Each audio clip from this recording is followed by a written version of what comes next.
بسم اللہ الرحمن الرحیم الحمد للہ وکفی وسلام علی عبادہ الذین اصطفی اما بعد اعوذ باللہ من الشیطان الرجیم بسم اللہ الرحمن الرحیم یا ایہا الذین آمنوا توبوا الی اللہ توبۃ نصوحا سبحان ربک رب العزۃ عما یصفون وسلام علی المرسلین والحمد للہ رب العالمین اللهم صل على سيدنا محمد وعلى آل سيدنا محمد وبارك وسلم اللهم صل على سيدنا محمد وعلى آل سيدنا محمد وبارك وسلم اللهم صل على سيدنا محمد وعلى آل سيدنا محمد وبارك وسلم۔ مقصد زندگی اللہ کی بندگی اور مقصد حیات اللہ تعالیٰ کی یاد۔ نہ ہم اپنی مرضی سے دنیا میں آئے نہ اپنی مرضی سے اس دنیا سے جائیں گے۔ اللہ پاک نے حکم فرمایا تو آ گئے، اور اللہ تعالیٰ حکم فرمائیں گے تو چلے جائیں گے۔ نہ آنے میں ہماری مرضی کا کوئی دخل، نہ جانے میں ہماری مرضی کا کوئی دخل۔ عقل مندی کا تقاضا یہ ہے بیچ کی جو زندگی ہے وہ بھی ہم اللہ کی مرضی کے مطابق گزاریں۔ میں نے آپ کے سامنے قرآن پاک کی آیت پڑھی۔ اللہ پاک فرماتے ہیں یا ایھا الذین آمنوا توبوا الی اللہ توبۃ نصوحا۔ ہر آدمی اس دنیا کے اندر اپنے کسی بڑے سے رابطہ استوار کر کے اس سے اپنے مقاصد حل کرنا چاہتا ہے۔ دنیا کا غریب کسی امیر آدمی سے دوستی گانٹھتا ہے اور اس کا دل خوش کر کے اس سے مالی مفاد حاصل کرتا ہے۔ دنیا کا کوئی عام آدمی حکومت کے افسران سے تعلقات قائم کرتا ہے، ان کا دل خوش کرتا ہے اور ان سے اپنے کام بنواتا ہے۔ سوال یہ پیدا ہوتا ہے کہ کائنات کے اندر سب سے بڑا کون؟ اللہ کی ذات ہے۔ تو اللہ تعالیٰ سے ہم اپنے کام کیسے بنائیں؟ اللہ سے اپنے کام کیسے بنائیں؟ دنیا والوں کے ساتھ رہ کر دنیا والوں سے کام بنانے تو سب کو آ گئے، لیکن اللہ کا بندہ بن کر اللہ سے کام کس طرح سے نکالا جائے اور اللہ کو کیسے راضی کیا جائے؟ آج کی اس مجلس میں اسی عنوان پر کچھ بات کرتے ہیں۔ اللہ رب العزت اخلاص کے ساتھ کہنے، سننے اور عمل کرنے کی توفیق عطا فرمائے۔ ماشاءاللہ یہ علاقہ پورا جس کو ہم خطۂ پالنپور کہتے ہیں، حالانکہ پالنپور تو ایک بستی کا نام ہے، وہ الگ ہے، لیکن آپ جہاں بھی دنیا میں جائیں گے آپ کو پالنپوری کہا جائے گا۔ اور یہ نسبت اس لیے بھی لگی ہے کہ حضرت مولانا عمر صاحب پالنپوری رحمۃ اللہ علیہ چونکہ اس خطے سے تعلق رکھتے تھے، جی حالانکہ وہ تو گٹامن کے تھے لیکن پالنپور سے مشہور ہوئے، تو یہ نسبت پالنپور بہت مشہور ہو گئی۔ جیسے نسبت سہارنپور مشہور ہے دنیا میں، نسبت پالنپور بھی مشہور ہے۔ تو ساری دنیا میں تو ہمارا خود جو ہے ہمیں بلایا جاتا ہے، لیکن یہ خطہ ایسا ہے کہ یہاں خود ہمارا آنے کو دل کرتا ہے، اور اتنی خوشی ہوتی ہے یہاں کے اہل ایمان سے مل کر، علماء صلحاء سے مل کر، حفاظ سے، قراء سے مل کر، کہ دل باغ باغ ہو جاتا ہے۔ اللہ تعالیٰ اس علاقے کو نظر بد سے محفوظ فرمائے۔ میں نے حضرت پیر ذوالفقار صاحب نقشبندی دامت برکاتہم کو اب سے تقریباً 15-16 سال پہلے یہ بات عرض کی تھی جب میں پہلی مرتبہ بھاگل، جگانا اور ٹوکریا اور اس علاقے کے بہت سے گاؤں دیکھ کر گیا، تو میں نے کہا حضرت میں ایسے علاقے کا خطے کا سفر کر کے آیا ہوں، اگر میں نے اس کو نہ دیکھا ہوتا تو میں حضور کے زمانے کا مدینہ نہیں سمجھ سکتا تھا کہ حضور کے زمانے کا مدینہ کیسا تھا۔ تو وہ یہاں کے حالات سن کر بڑے محظوظ ہوئے، بڑے خوش ہوئے۔ بہرحال اللہ رب العزت نے آپ کے علاقے کو اور آپ کے خطے کو ریاست مدینہ سے خاص مشابہت عطا فرمائی۔ اللہ رب العزت اس علاقے کو اور اس خطے کو نظر بد لگنے سے اللہ محفوظ فرمائے۔ اور بس مجھے تو یہ کہنے کو جی کرتا ہے کہ آپ کو بھی کہوں اور آپ کے واسطے سے اپنی ماں بہنوں تک بھی یہ پیغام پہنچاؤں کہ جتنے ہیں بس اتنے ہی رہنا، نہ آگے بڑھنے کی کوشش کرنا، نہ پیچھے ہٹنے کی کوشش کرنا۔ اس لیے کہ جتنے ہیں، جتنے عمل پر اس وقت ہیں، اور جتنا اپنا ظاہر اور باطن سجایا ہے، سنوارا ہے، بس اتنے ہی رہنا، نہ آگے بڑھنے کی کوشش کرنا، نہ پیچھے گھٹنے کی کوشش کرنا، اس لیے کہ نجات کے لیے انشاءاللہ یہ کافی ہے۔ لیکن اب کچھ بمبئی کی ہوائیں بچوں کو لگنے لگی ہیں تو وہ وہاں کی فضاؤں میں رہ کر آتے ہیں تو کئی مرتبہ دیکھا یہ گیا ہے کہ وہ اپنی ماں بہنوں کو برقعے بھی وہ پہناتے ہیں جو دنیا پہنا رہی ہے۔ البتہ اتنا بھرم باقی ہے کہ جب کبھی کالیڑا آنا ہوتا ہے یا کبھی کھڑیاسن آنا ہوتا ہے تو راستے میں برقع بدل جاتا ہے۔ اتنی غیرت بھی کافی ہے۔ میرے پیاروں نوجوانوں، معصوم بچوں اور علماء حضرات، جس زمانے میں انسان تھوڑے سے تھے اور ان کے مسائل بھی تھوڑے سے تھے، اس زمانے میں اللہ رب العزت کئی نبی مبعوث فرماتے تھے ایک ہی وقت میں۔ بھائی بھی نبی، دوسرا بھائی نبی، ابا نبی، بیٹے نبی، سسر نبی، داماد نبی، چچا نبی، بھتیجے نبی۔ جب انسانوں کے مسائل بڑھ گئے، انسانوں کی تعداد بڑھ گئی، پریشانیاں بڑھ گئی، اب پوری دنیا میں ایک بھی نبی نہیں۔ ہونا تو یہ چاہیے تھا، عقل تو یہ چاہتی بمبئی جیسے شہر میں 4-5 نبی ہونے چاہیے۔ ہر علاقے، ہر شہر میں ایک نبی ہوتا، لیکن بمبئی تو دور کی بات ہے، پوری دنیا میں کوئی نبی نہیں۔ اور اگر کوئی نبوت کا دعویٰ کرے، کوئی ملعون تو ہو سکتا ہے، ابلیس تو ہو سکتا ہے، نبی نہیں ہو سکتا۔ تو وقت کا نبی اگر کوئی زمانے میں ہوتا تو امت اس کے کندھے سے سر رکھ کے رو لیا کرتی، ان کے ہاتھ اٹھوا کر اللہ سے فیصلے اتروا لیا کرتی۔ لیکن پوری دنیا میں کسی گوشے میں کوئی بھی نبی نہیں، تو اللہ نے یہ پاکیزہ سلسلہ کیوں منقطع کر دیا، کیوں بند کر دیا، ختم نبوت کیوں ہو گیا؟ سنیں اور دل کے کانوں سے سنیں۔ پیارے اللہ نے انبیاء کرام کی جو سیریز چالو کی، اس میں سب سے آخری نبی اور سب سے بڑے نبی پیارے آقا صلی اللہ علیہ وسلم مبعوث ہوئے۔ محبوب صلی اللہ علیہ وسلم کو اللہ پاک نے ایسی امت عطا فرمائی، اور اس امت میں ایسے علماء اور صلحاء اللہ پاک نے عطا فرمائے، گویا کہ اللہ کی رحمت نے اعتماد کیا اب مجھے کسی نبی کو بھیجنے کی ضرورت نہیں ہے، میرے محبوب کی امت میں ایسے علماء صلحاء موجود ہیں جو اپنے اپنے وقت میں اپنے اپنے علاقوں میں کار نبوت انجام دیتے رہیں گے، اب کسی نبی کو بھیجنے کی ضرورت نہیں۔ تو اللہ کی رحمت نے تو محبوب صلی اللہ علیہ وسلم کے امت کے علماء پر ان کو ایک مرتبہ دے کر، حیثیت دے کر اعتماد فرمایا۔ اور ہمارا حال کیا ہے؟ ہم کتنے پانی میں ڈوبے ہوئے ہیں، ہم نے کتنی فکر کی اپنے بننے کی، کتنی فکر کی اپنے حلقہ دائرے کی بنانے کی، اور کتنی فکر کی اپنے دائرے کار کو سنوارنے کی، یہ ہم خود پہچانیں اور خود اس کا محاسبہ کریں۔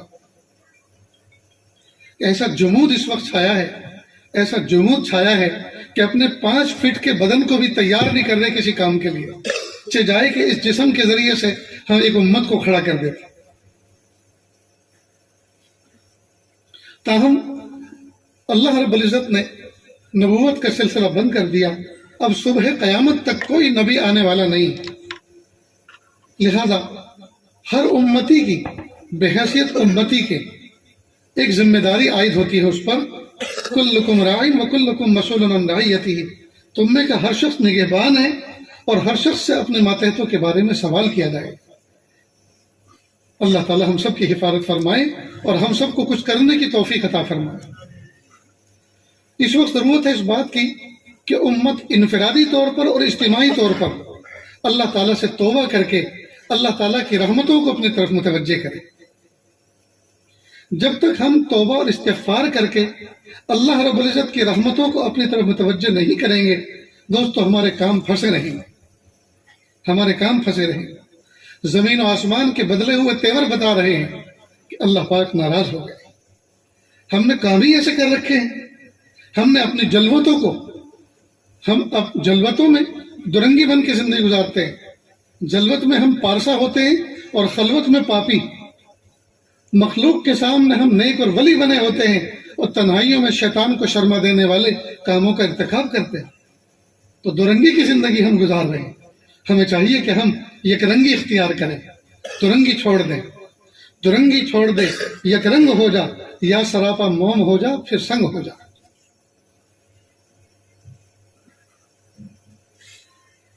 تو ضرورت ہے اس بات کی کہ ہم تنہائی میں یا جلوت میں اور خلوت میں ہم اللہ تعالیٰ سے صلح کا معاملہ کریں۔ وَالصُّلْحُ خیر، اور صلح کرنے میں خیر ہے، صلح کرنے میں اللہ تعالیٰ نے ہمارے لیے بہتری رکھی ہے، ہم اللہ کی ذات سے صلح کر لیں۔ میرے پیارے رب، میں آپ کا دامن مضبوطی سے تھامنا چاہتا ہوں، آپ کی رسی کو مضبوطی سے تھامنا چاہتا ہوں۔ میرے پیارے اللہ، میں بڑا بگڑا ہوا ہوں۔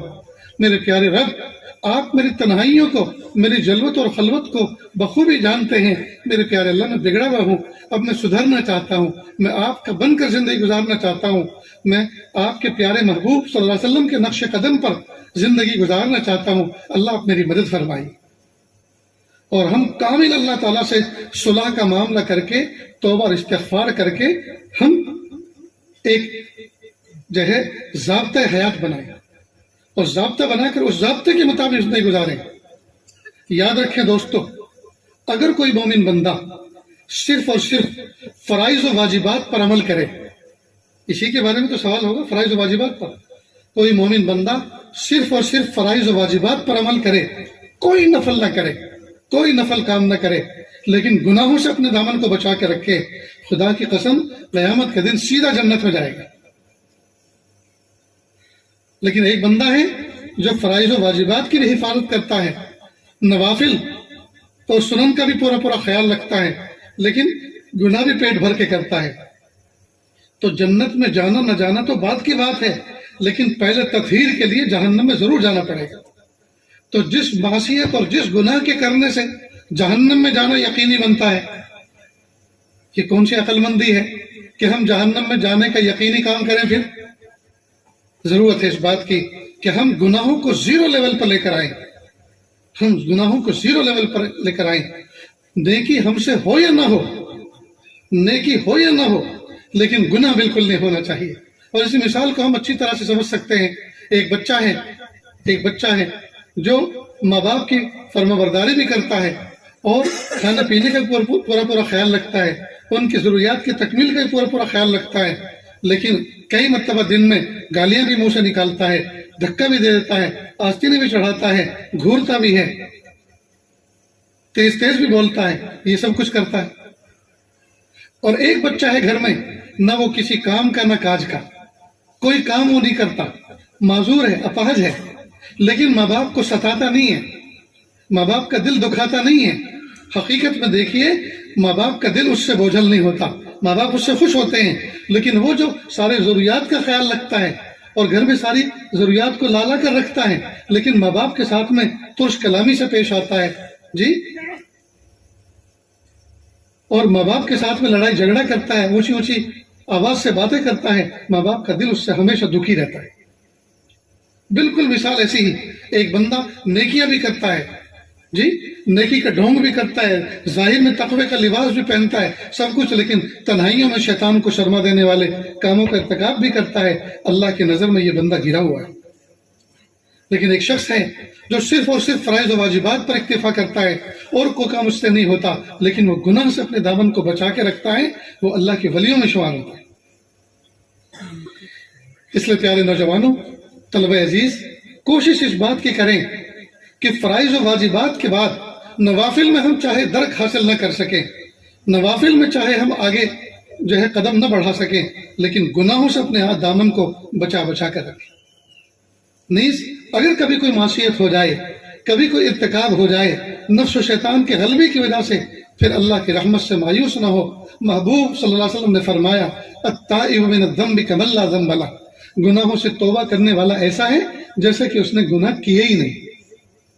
جیسے موبائل فون کے اندر دنیا بھر کی چیزیں خرافات جمع کر کے رکھتے ہیں، اور یہ پتہ لگے کہ آپ بڑے بھائی جان آنے والے ہیں، آج وہ میرا فون چیک کرنے والے ہیں، یا آج استاذ میرا فون چیک کرنے والے ہیں، اور آدمی اس میں ڈیلیٹ کمانڈ استعمال کر کے سب کو ڈیلیٹ کر دے، تو سب ڈھونڈتے رہ جائیں گے جی کون سی گیلری میں کہاں فوٹو تھے اور کہاں میسج تھے، کچھ بھی نہیں، اس لیے کہ ڈیلیٹ کمانڈ ایسی استعمال کی کہ اس میں لگتا ہے کہ کچھ تھا ہی نہیں۔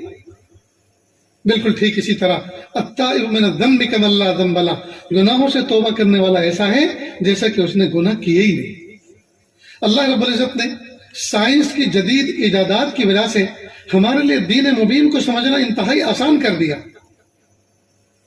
دیکھیں، کئی مرتبہ ہم فون کرتے ہیں، فون کی رنگ اور فریکوینسی یہاں سے نکلتی ہے، اور جس پر ہم نے رابطہ کیا، جس نمبر پر، فون کی فریکوینسیز وہاں تک جاتی ہیں، اس کے جیب میں گھستی ہے، اس کے فون سے اس کے ہینڈ سیٹ سے ٹکراتی ہے، اور اگر اس کا سوئچ آف ہے تو وہ ایک اناؤنسمنٹ واپس سناتی ہے کہ جس گاہک سے آپ رابطہ کر رہے ہیں اس کا سوئچ آف ہے۔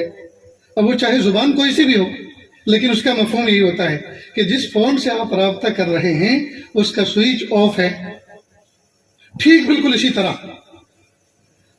بہت سارے 24 گھنٹے میں لمحات اللہ کی طرف سے ہر مومن بندے کی طرف ایسے آتے ہیں، ایسے لمحات آتے ہیں جن لمحات میں بندہ جو مانگے اللہ پاک عطا فرماتے ہیں، وہ انتہائی گولڈن چانس ہوتے ہیں۔ لیکن اور خاص طور سے تہجد کے وقت میں اللہ تعالیٰ کی رحمتیں آتی ہیں، لیکن یہ رحمتیں مومن بندے کے دل سے ٹکراتی ہیں اور واپس جاتی ہیں، اور گویا اللہ کی رحمت میں عرض گزار ہوتی ہے اور کہتی ہیں پیارے اللہ، جن دلوں کی طرف آپ نے ہمیں بھیجا تھا وہاں تو غفلت کے تالے لگے ہوئے ہیں، وہاں اندر جانے کا ہمیں موقع ہی نہیں ملا۔ اس لیے ہم اپنے دل کے دوار کو، ہم اپنے دل کے دروازے کو ہمیشہ وا کر کے رکھیں، کھول کے رکھیں، اور رحمتوں کے لیے اپنے دل کے آنگن کو ہمیشہ صاف کر کے رکھیں۔ اس لیے آج کی اس مجلس میں، اس محفل میں ہم سمجھیں کہ ہم اپنے رب سے صلح کا معاملہ کس طرح کریں۔ دیکھو، ایک ہے توبہ اور ایک استغفار، دونوں کو ایک دوسرے کی جگہ بولتے ہیں لیکن دونوں کی ڈیفینیشن میں فرق ہے۔ توبہ کہتے ہیں، استغفار کہتے ہیں گزرے ہوئے زمانے کے اندر جو ہم نے اللہ کی کوئی نافرمانی کی ہے اس پر ندامت و شرمندگی کے ساتھ اللہ سے معافی طلب کرنا۔ جی، باب استفال سے استغفار، طلب کرنا، ٹھیک ہے، معافی طلب کرنا، مغفرت طلب کرنا، اس کا تعلق ماضی سے ہے۔ اور سیم انہی گناہوں کو آئندہ نہ کرنے کا مضبوط عزم اور ارادہ کرنا، اس کو کہتے ہیں توبہ۔ سمجھ گئے؟ تو دونوں الگ الگ جگہ پر فٹ ہوتی ہیں۔ استغفار کا تعلق ماضی سے ہے اور توبہ کا تعلق مستقبل سے ہے۔ حضرت شیخ الحدیث شیخ زکریا رحمۃ اللہ علیہ فرمایا کرتے تھے، عرفات کے میدان میں دنیا بھر کے حجاج کرام 9 ذی الحجہ کو جمع ہوتے ہیں، غروب آفتاب تک، زوال آفتاب سے لے کر غروب آفتاب تک اللہ کی رحمت کا دریا بہتا ہے، اور حجاج کرام اللہ تعالیٰ سے معافی مانگتے ہیں۔ لیکن حجاج معافی تو مانگتے ہیں، ماضی کے گناہوں پر اللہ تعالیٰ سے معافی تو طلب کرتے ہیں، لیکن سچی توبہ کر کے نہیں آتے، آئندہ انہی گناہوں کو نہ کرنے کا مضبوط عزم کر کے نہیں آتے۔ اگر یہ عزم کر کے آتے تو دنیا کا نقشہ بدل جاتا۔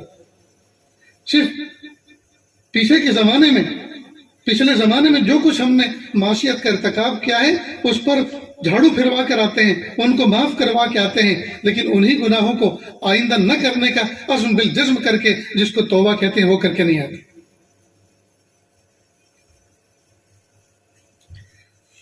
تو ایک ہے استغفار اور ایک ہے توبہ، دونوں اپنی اپنی جگہ پر الگ معنی رکھتے ہیں۔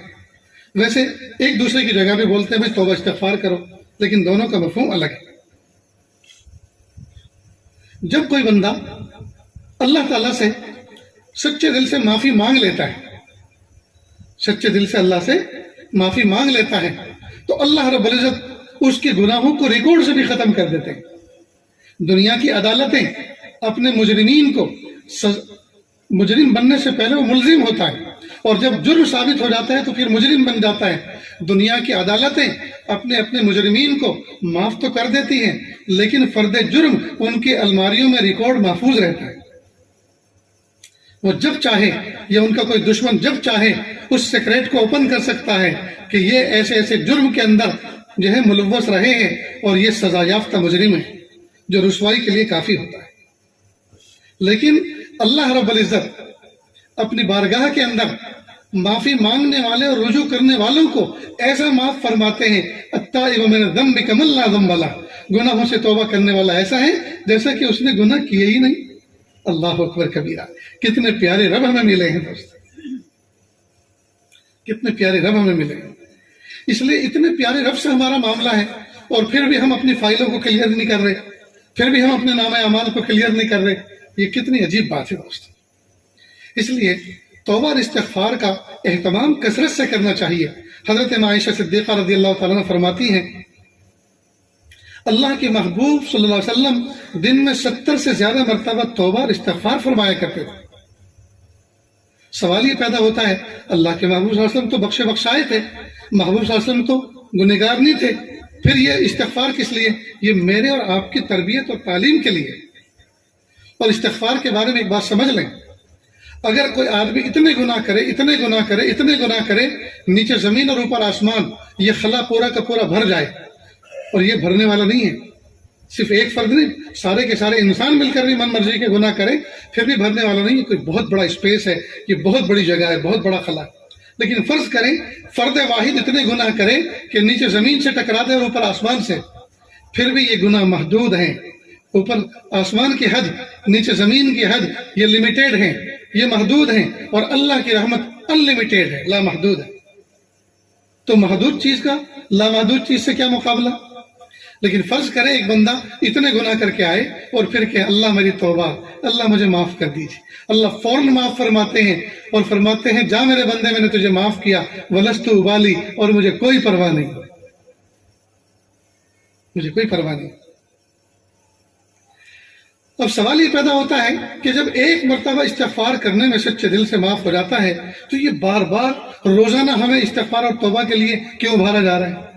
ایک تو یہ کہ ہم گناہ تو کر لیتے، معافی تو مانگ لیتے ہیں، لیکن پھر گناہ کر لیتے ہیں، تو بار بار جب گناہ کرتے ہیں تو بار بار معافی کی تو ضرورت ہے۔ ایک جواب تو اس کا یہ ہے، اور دوسرا یہ ہے کہ جب توبہ اور استغفار بندہ کرتا ہے تو اس کے مقابلے میں اگر کوئی گناہ ہے تو یہ توبہ استغفار اس گناہ کو ہٹ کرتے ہیں، اس کو ختم کرتے ہیں، اور جب اس کے مقابلے میں کوئی گناہ نہیں ہوتے ہیں پھر درجات کو بلند کرتے ہیں۔ جب کوئی گناہ اس کے مقابلے میں نہیں ہوتا پھر اس کے برکت سے، اس کے ذریعے سے اللہ تعالیٰ درجات کو بلند فرماتے ہیں۔ یہ فائدہ ہے کثرت سے استغفار کرنے کا۔ اتنی بات سمجھ میں آئی؟ تو توبہ اور استغفار کرنے کا اللہ رب العزت نے مجھے اور آپ کو حکم دیا ہے، اور قربان جائیں اللہ رب العزت نے یہ عبادت ایسی بنائی ہے، ہر عبادت کے لیے بندے کا نیک ہونا ضروری ہے۔ مثلا نماز کے لیے پاک صاف ہونا ضروری، حج کے لیے پاک صاف ہونا ضروری، جی، لیکن توبہ اور استغفار ایسی عبادت ہے اس کے لیے بندے کا گنہگار ہونا ضروری، اس کے لیے گنہگار ہونا ضروری۔ اس کو آپ ایسے سمجھیں جیسے ریلوے اسٹیشن پر مختلف ونڈوز بنی ہوتی ہیں، ونڈو فار وکلانگ، اپاہج لوگ یہاں سے، معذور لوگ یہاں سے ٹکٹ لیں، ونڈو فار وومن، عورتیں یہاں سے اپنا ٹکٹ لیں، ونڈو فار سولجر، اگر ریلوے اسٹیشن کسی ملٹری ایریا کے پاس میں ہے، فوجی لوگ یہاں سے ٹکٹ لیں۔ تو ایسا لگتا ہے کہ اللہ تعالیٰ نے اپنے قرب اور اپنی معرفت حاصل کرنے کے لیے کچھ ونڈوز بنائی ہیں، کچھ کھڑکیاں بنائی ہیں، ونڈو فار صلاۃ، ونڈو فار زکوٰۃ، window for Hajj, window for گنہگار۔ ایک ونڈو اللہ تعالیٰ نے اس میں گنہگار بندوں کے لیے بھی رکھی ہے کہ وہ اگر میرا قرب حاصل کرنا چاہتے ہیں تو وہ اپنی فائل کو یہاں سے پروسیس کریں۔ اللہ اکبر کبیرہ۔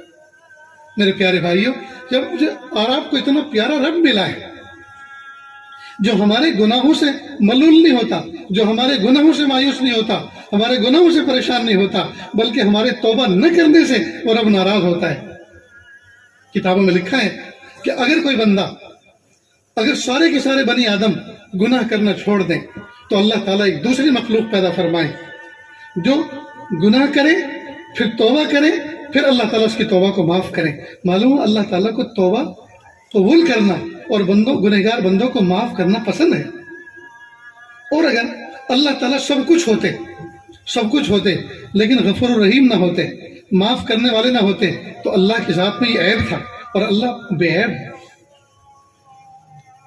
کہتے ہیں نا بھائی فلاں آدمی، فلاں متولی، فلاں متی بہت اچھے، لیکن ایک بس خرابی ہے ان کے اندر، جب غصے ہوتے ہیں تو پھر ٹھنڈے نہیں ہوتے۔ لوگ باقاعدہ اس عیب کو پن آؤٹ کر کے کہتے ہیں جی کہ فلاں محتم صاحب، فلاں استاد، سب کچھ اچھا، لیکن جب غصہ ہوتے ہیں پھر ٹھنڈے جلدی سے نہیں ہوتے، پھر تو آفس ہی کی زیارت کرواتے ہیں، سب کو کہتے ہیں کہ جاؤ آفس میں جا کر معافی نامہ لکھوا کے لاؤ۔ تو یہ عیب سمجھا جاتا ہے۔ تو اگر اللہ رب العزت معاف کرنے والے غفور الرحیم نہ ہوتے تو یہ اللہ کی ذات میں عیب تھا، اور اللہ تو بے عیب ہے، اللہ تو پاک ہے، اللہ بے عیب ہے۔ اس لیے توبہ کو قبول کرنا، استغفار کرنے والے بندوں کو معاف کر دینا، یہ اللہ تعالیٰ کی صفت ہے، اور صفت اپنے موصوف سے کبھی الگ نہیں ہوا کرتی، صفت اپنے موصوف سے کبھی الگ نہیں ہوا کرتی۔ اللہ اکبر کبیرہ۔ اس لیے دوستو ہمیں چاہیے کہ ہم اپنے رب کو صبح میں بھی یاد کریں، شام کو بھی یاد کریں، راہ چلتے چلتے اللہ کو یاد کریں، اللہ کی رحمت سے کبھی مایوس نہ ہو، اللہ کی رحمت سے کبھی مایوس نہ ہو۔ ایک مرتبہ سیدنا موسیٰ علیہ السلام نے اللہ سے پوچھا، پیارے اللہ آپ کا مبغوث ترین بندہ کون ہے، میں اس کو دیکھنا چاہتا ہوں۔ اللہ نے نشاندہی فرمائی، فلاں فلاں بستی میں جاؤ، فلاں شخص ہے۔ سیدنا موسیٰ علیہ السلام وہاں پہنچے، دیکھا ایک شخص کو، اور دیکھنے کے بعد عبرت پکڑی اور اللہ تعالیٰ سے اللہ کی طرف رجوع کیا، چلے آئے۔ پھر چند دنوں کے بعد یہ شوق ہوا، پیارے اللہ آپ کا محبوب ترین بندہ کون ہے، میں اس کی زیارت کرنا چاہتا ہوں۔ وقت کے نبی کے بعد آپ کا محبوب ترین بندہ کون ہے؟ اللہ نے فرمایا جاؤ فلاں جگہ پر ایک شخص بیٹھا ہوا ہے، وہ میرا محبوب ترین بندہ ہے۔ سیدنا موسیٰ علیہ السلام تشریف لے گئے اور جا کے اس کو دیکھا اور حیران ہوئے، کل جس شخص کے بارے میں یہ بتایا تھا یہ مبغوث ترین ہے، وہی محبوب ترین بنا بیٹھا تھا۔ پوچھا پیارے اللہ یہ کیا بات ہے، کل یہ مبغوث تھا آج محبوب ہے، تو کون سی چیز کی وجہ سے یہ محبوب بن گیا؟ اللہ نے فرمایا اے میرے لاڈلے موسیٰ، کل رات کی بات ہے، یہ شخص اپنے چھوٹے سے بچے کو لے کر چلا جا رہا تھا، اور راستے میں بچوں کی عادت ہوتی ہے وہ سوال پہ سوال کرتے ہیں۔ اس معصوم بچے نے سوال کی رٹ لگانی شروع کی، پوچھا ابو یہ جو ستارے چمک رہے ہیں ان سے بڑی بھی کوئی چیز ہے کہ؟ ہاں بیٹا، دیکھا نہیں چاند جب چمکتا ہے تو سارے ستاروں پر غالب آ جاتا ہے، ستاروں سے بڑا چاند ہے کہ ابو پھر چاند سے بڑی بھی کوئی چیز ہے کہ؟ ہاں بیٹا، چاند سے بڑا سورج ہے، دیکھا نہیں یہ سورج نکلتا ہے ذرے کو روشن کر دیتا ہے۔ ابو پھر سورج سے بڑی بھی کوئی چیز ہے؟ ہاں بیٹا، یہ آسمان جس نے اپنے دامن میں ان تمام کو سما رکھا ہے۔ ابو پھر آسمان سے بڑی بھی کوئی چیز ہے؟ جی ہاں بیٹا، اللہ کا عرش جو ان تمام چیزوں پر محیط ہے۔ پھر اللہ کے عرش سے بڑی بھی کوئی چیز ہے؟ فوراً کہا ہاں بیٹا، تیرے باپ کے گناہ اللہ کے عرش سے بڑے ہوئے ہیں۔ اور بچہ کیا جانے کہ گناہ کیا ہوتے ہیں، اس نے اپنا سلسلہ سوال جاری رکھا، کہا ابو پھر اس سے بڑی بھی کوئی چیز ہے؟ ہاں بیٹا، میرے رب کی رحمت۔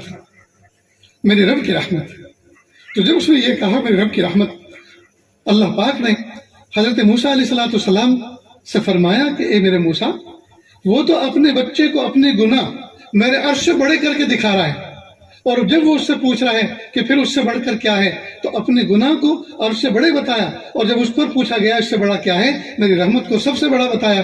بھلا میں ایسے بندے کو مبغوث کیسے بنا سکتا ہوں؟ میں نے اس کو اپنا محبوب بنا لیا۔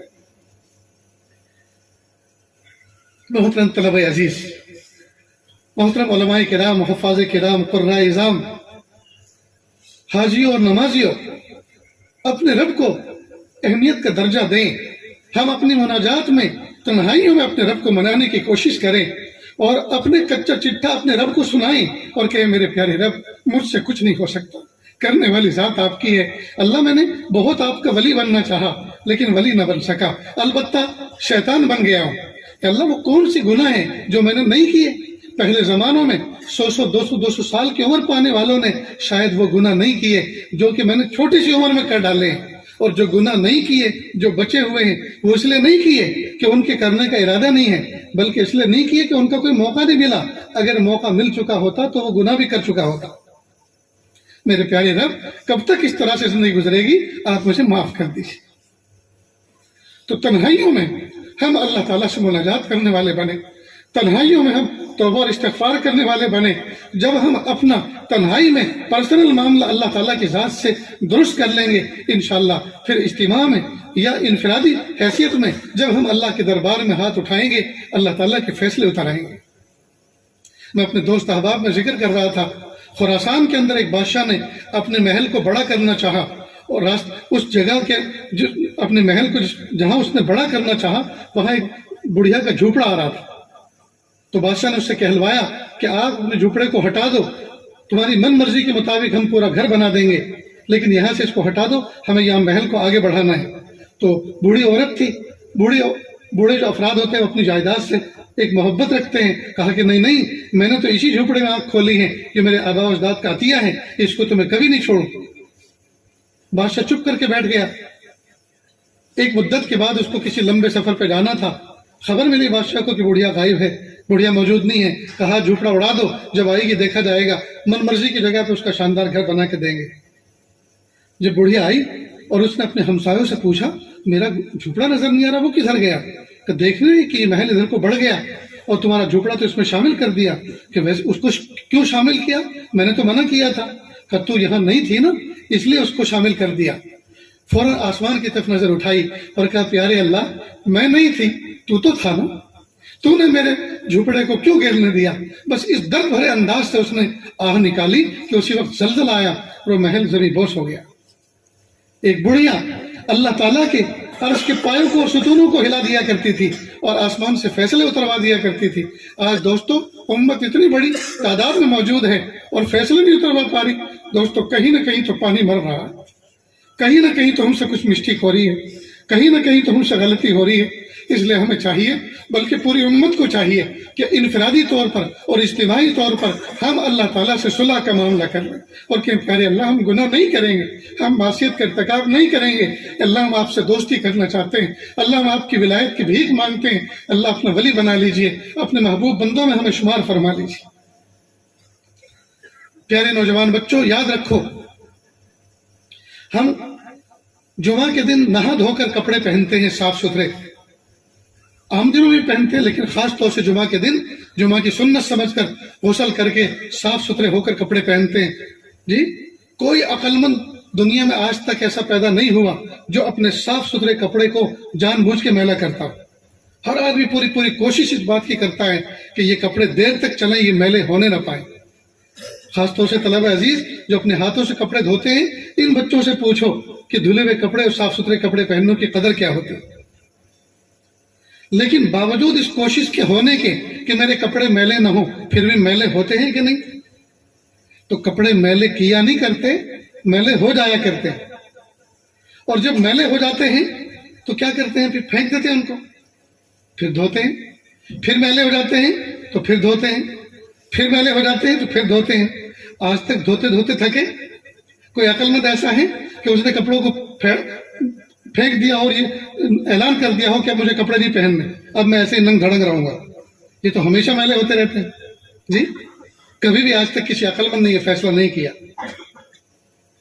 تو کپڑے میلے ہوتے ہیں، کپڑے میلے کیا نہیں کرتے، کپڑے میلے ہو جایا کرتے ہیں، اور جب میلے ہو جایا کرتے ہیں پھینکا نہیں کرتے، ان کو دھو لیا کرتے ہیں۔ ٹھیک بالکل اسی طرح مومن بندہ توبہ استغفار کرنے کے بعد گناہ کیا نہیں کرتا، اپنے دامن کو بچایا کرتا ہے، گناہ کیا نہیں کرتا، اپنے دامن کو بچا کے رکھا کرتا ہے۔ تو گناہ کرتا تو نہیں ہے، گناہ کیا تو نہیں کرتا، لیکن گناہ نفس و شیطان کرا دیا کرتے ہیں، اور جب کرا دیا کرتے ہیں تو مایوس ہوا نہیں کرتے، بلکہ توبہ اور استغفار کر لیا کرتے ہیں۔ تو ہمیشہ اس سبق کو یاد رکھیں، جب نفس و شیطان ہمیں گناہ کو سجھائے اور گناہ کے کام میں ہمیں اس کا ارتکاب کرائے، ہم فوراً اللہ کی طرف رجوع کریں، اللہ میری توبہ، اللہ مجھے معاف کر دے۔ ہائے میرے پیارے اللہ، دیکھو باوجود اس کے کہ میں نے عہد کیا تھا، کوشش کی تھی، میرے پیارے اللہ میں کمزور پڑ گیا، نفس و شیطان جو میرا دشمن ہے وہ قوی پڑ گئے، میرے پیارے اللہ میری کمزوری کو دور فرما اور ان پر مجھے غالب فرما، اور اللہ مجھے بچا لیجئے، اللہ مجھے بچا لیجئے، اللہ مجھے بچا لیجئے۔ جب ہم عاجزانہ انداز سے اللہ سے توبہ اور استغفار کرنے کا معمول بنائیں گے، اللہ تعالیٰ ہمیں اپنے ولیوں میں شامل فرمائے۔ تو کوشش کریں گے نا۔ سیدنا موسیٰ علیہ السلام کا زمانہ تھا، ایک مرتبہ زبردست قحط سالی ہوئی، زبردست قحط سالی ہوئی، سارے لوگ مل کر آئے۔ ایک وقت کے پیارے نبی موسیٰ علیہ السلام، بے زبان جانور پریشان ہے، چوپائے پریشان ہے، پرندے پریشان ہیں، زمین پھٹی جا رہی ہے۔ آپ اللہ سے دعا کر دیجئے اللہ بارش نازل فرما دے۔ سیدنا موسیٰ علیہ السلام نے کہا سارے جانور، ساری چیزیں، سارے زیرو سب کے سب جمع کر کے لاؤ اور میدان میں جمع کرو۔ سب میدان میں جمع ہو گئے۔